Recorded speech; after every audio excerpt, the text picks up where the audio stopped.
Hello friends, are you done with your MBBS and searching for a government job with work-life balance? Then I am here with UPSC CMS exam जिसका notification कुछ ही दिनों में आ जाएगा। तो इस exam के बारे में मैं आज आपको डिटेल में समझाऊंगा कि ये एग्ज़ाम क्या होता है, कैसे दे सकते हैं एंड क्या एलिजिबिलिटी क्राइटेरिया होता है इसका। ठीक है, और आपकी सैलरी भी इसमें अराउंड 1 लाख रहेगी। ठीक है, अराउंड इसलिए मैं बोल रहा हूँ क्योंकि ये जहाँ पर आपकी पोस्टिंग होती है उसके अकॉर्डिंग थोड़ा वेरी करता है, अलाउंसेस थोड़ा वेरी करते हैं, तो इसलिए सैलरी जो है अराउंड 1 लाख रहेगी। ठीक है, मैं हूँ doctor Bhupendra Singh and currently working as a medical officer. तो स्टार्ट करते हैं। Everything you need to know about UPSC CMS exam. तो everything you need to know about UPSC CMS 2026 exam. अब मैं इनको कुछ पॉइंट्स में एक्सप्लेन करूँगा ताकि आपको आसानी से समझ में आ सके। What is UPSC CMS exam, why you should give this exam, eligibility criteria, registration fees, exam pattern and syllabus and strategy for your this exam. What is UPSC CMS exam? UPSC CMS combined medical services, ये एक national level recruitment exam है conducted by union public service commission to select medical officers group A for various government services like central health services, central government health services, and Indian Railway and municipal corporation services like MCD and in NDMC। आपको ये exam क्यों देना चाहिए? Why you should give this exam? देखो, आपको ये exam, आपको NEET PG तो आप ऑलरेडी प्रिपरेशन कर रहे होंगे एंड INS सेट की भी। तो ये यूपीएससी सीएमएस जो है, यूपीएससी जो भी एग्ज़ाम कंडक्ट कराती है उसका कैलेंडर वो 1 साल पहले ही इशू कर देते हैं। तो उन्होंने कंबाइंड मेडिकल सर्विसेज एग्जामिनेशन का भी डेट ऑलरेडी अनाउंस कर दिया है। जो इसका नोटिफिकेशन है वो 11 मार्च 2026 को आ जाएगा and last date to fill this form वो रहेगी 31 मार्च 2026 and date of examination will be 2 August 2026। Sunday को एग्ज़ाम रहेगा, 1 डे एग्ज़ाम रहेगा। ये रिटन एग्ज़ाम की बात की है इन्होंने। ठीक है, इसके बाद आपका जो पैटर्न रहता है वो मैं आपको बता दूंगा। इसके बाद इंटरव्यू भी रहता है, वो हम अभी आगे डिटेल में। ठीक है, आपका एलिजिबिलिटी क्राइटेरिया क्या रहेगा इसके लिए, आप इस एग्ज़ाम को कब दे सकते हैं? जो आपने MBBS डिग्री कंप्लीट कर ली हो, passed written and practical exam of final MBBS। ठीक है, तो आप इस एग्ज़ाम को दे सकते हैं। एंड एज लिमिट क्राइटेरिया और नेशनलिटी, इनके बारे में देखो, आपको मैं ऑफिशियली इन्होंने नोटिस दिया था, उसके उसके थ्रू मैं आपको समझाता हूँ। ये ऑफिशियल नोटिस है। अगर आपको ये देखना है कि ये मैंने कहाँ से डाउनलोड करा है तो वो भी मैं आपको बता देता हूँ। एक सेकंड, आप क्रोम पर आ जाएंगे, यहाँ पर आप टाइप करेंगे UPSC CMS नोटिफिकेशन। ठीक है, इस पर सर्च क्लिक करेंगे एंड देन यहाँ पर ये आपकी साइट, वो फर्स्ट लिंक पर ही आप क्लिक करेंगे तो यहाँ पर आपको ये नोटिफिकेशन मिल जाएगा। ठीक है, इसको ये हर साल इशू करते हैं, ये लास्ट ईयर का है। ठीक है, तो मैं उसी के बेसिस पे आपको ये बता देता हूँ कि एलिजिबिलिटी क्राइटेरिया क्या रहेगा। रूल्स ये हमारे UPSC डिसाइड करता है, गवर्नमेंट के द्वारा डिसाइड किया जाता है। ठीक है, आप इस एग्ज़ाम को कैसे अप्लाई कर सकते हैं?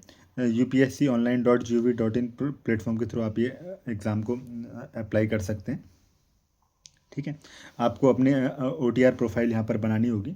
इसके बारे में मैं आपको बता दूंगा जब ये इस साल का नोटिफिकेशन आएगा। अभी हम एलिजिबिलिटी क्राइटेरिया की बात कर रहे थे। तो कौन कौन कैंडिडेट्स इसके लिए एलिजिबल हैं to give this exam? Nationality आपकी इंडिया, नेपाल, भूटान और तिब्बतियन रिफ्यूजी आप हो सकते हैं। ठीक है, जो कि 1962 से पहले आए हों इंडिया एंड ये जो माइग्रेट करें from Pakistan, Burma and Sri Lanka, ये सब कैंडिडेट्स। इस पॉइंट को आप डिटेल में पढ़ सकते हैं कि आपकी नेशनलिटी के रिगार्डिंग है ये। ठीक है, एज लिमिट, ये बहुत लोगों का क्राइटेरिया 32 ईयर एज दी है। ठीक है, जनरल ड्यूटी मेडिकल ऑफिसर्स, सब cadre CHS, central health services, तो उनकी एज जो है वो 35 तक चल सकती है। ये इन्होंने जनरल कैंडिडेट्स की बात की है, ठीक है। एंड रिलैक्सेशन इन्होंने दिया है। एंड OBC के लिए मैक्सिमम ऑफ 3 ईयर्स, ठीक है। एंड कोई डिफेंस सर्विसेज करके आए हैं तो वो 3 ईयर्स, ठीक है।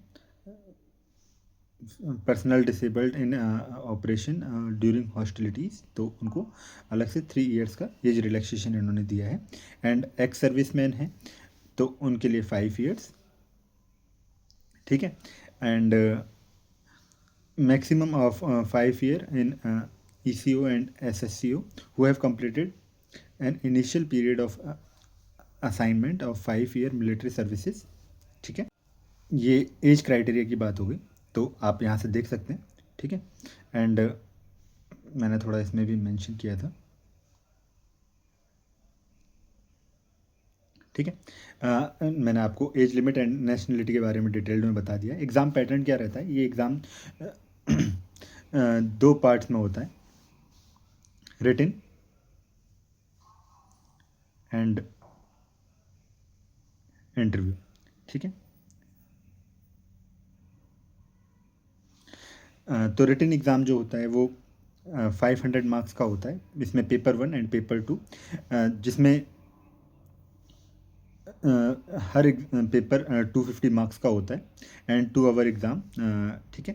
एंड पेपर 1 में जनरल मेडिसिन एंड पीडियाट्रिक्स आते हैं, ठीक है। ये लास्ट ईयर के अकॉर्डिंग है, ये थोड़ा वेरी कर सकता है जो वेटेज है क्वेश्चन का, ठीक है। टोटल 120 क्वेश्चंस होते हैं जो कि 150 मार्क्स के होते हैं। एंड पेपर 2 में सर्जरी, ऑब्स्गाइनी एंड PSM जो कि 120 क्वेश्चंस होते हैं टोटल। एंड ओवरऑल ये 250 मार्क्स का होता है। तो एंड टोटल एग्ज़ाम 500 मार्क्स का हो गया विद 240 क्वेश्चंस, ठीक है। और इसमें नेगेटिव मार्किंग भी होती है, 1/3 marks will be deducted for incorrect answers.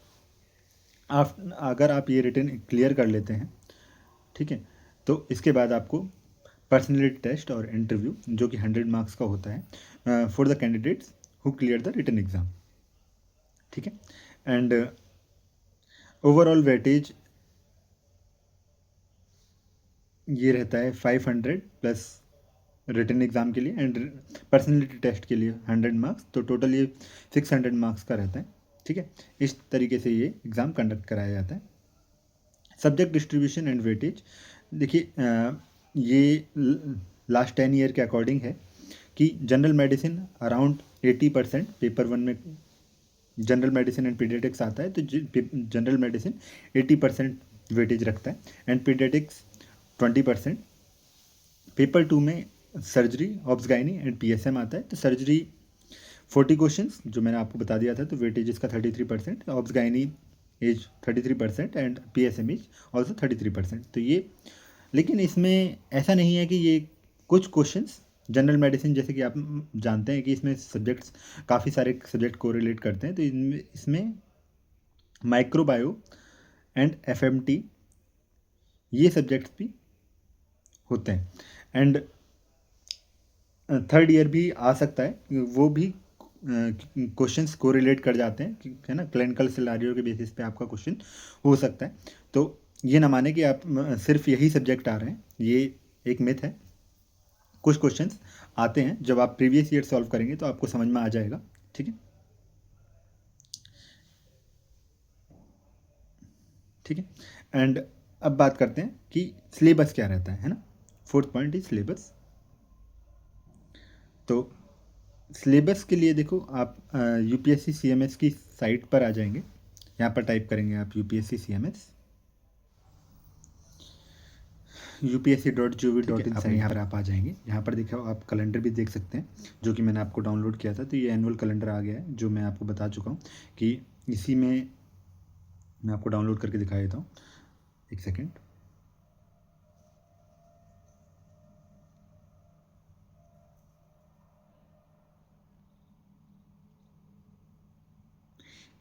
ये है PDF और यहाँ पर देखो हमारे कंबाइंड मेडिकल सर्विसेज एग्ज़ाम की बात की गई है, ठीक है। कंबाइंड मेडिकल सर्विसेज एग्ज़ाम जो है वो इसका नोटिफिकेशन 11 मार्च को आ जाएगा एंड 31 लास्ट डेट रहेगी फॉर द एग्ज़ाम। ठीक है। एंड एग्ज़ाम कंडक्ट कराया जाएगा 2 अगस्त को। ठीक है। 1 डे एग्ज़ाम रहेगा ये रिटन एग्ज़ाम की बात की गई है। ठीक है। और इंटरव्यू और ये इसके बाद देयर आफ्टर 1 मंथ के बाद ही अनाउंस कर दी जाती है इंटरव्यू की डेट्स। ठीक है।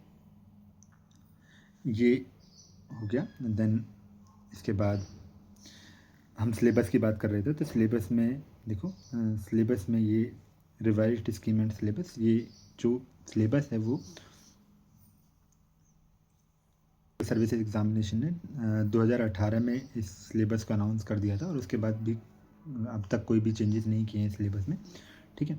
तो आप इस पीडीएफ को देख सकते हैं और आप डाउनलोड करके डिटेल में पढ़ सकते हैं कि कैसे क्या सिलेबस रहेगा इसमें। ठीक है। इन्होंने दोबारा से वही बताया इसमें कि ये 500 मार्क्स का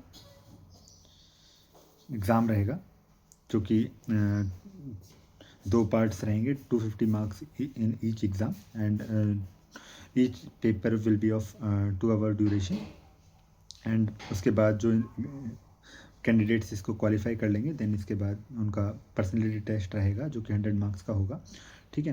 पेपर 1 में जनरल मेडिसिन एंड पीडियाट्रिक्स के ये टॉपिक्स रहेंगे। ठीक है। आप पढ़ सकते हैं इनको। ठीक है। और इसमें इम्पॉर्टेंट ये चीज़ है कि जनरल मेडिसिन में साइकेट्री भी इंक्लूडेड है। ठीक है। एंड पीडियाट्रिक्स इसमें ये टॉपिक्स रहेंगे। ठीक है। ये इन्होंने ओवरव्यू दिया है। ठीक है। डिटेल में आप पढ़ेंगे तो आपको समझ में आ जाएगा कि एक्चुअली इन्होंने सब कुछ कंसिडर किया है। ठीक है। एंड सर्जरी में देखो, इम्पॉर्टेंट ये है कि ENT, ophtha, trauma and orthopaedics ये सब्जेक्ट भी इन्होंने कंसिडर किए हैं। ठीक है। एंड ऑब्स गायनी, इसमें ये family planning and gynaecologist topics and obs related topics. ठीक है। एंड देन पीएसएम ये कंसिडर किया जाएगा। ठीक है। इसमें आपको health problems and health programmes के बारे में याद रखना है एंड ये टॉपिक्स की लिस्ट है जो आपको पढ़ने हैं। ठीक है। और इसमें इम्पॉर्टेंट ये है कि नेगेटिव मार्किंग रहेगी तो 1/3 मार्क्स विल बी डिटेक्टेड। ठीक है।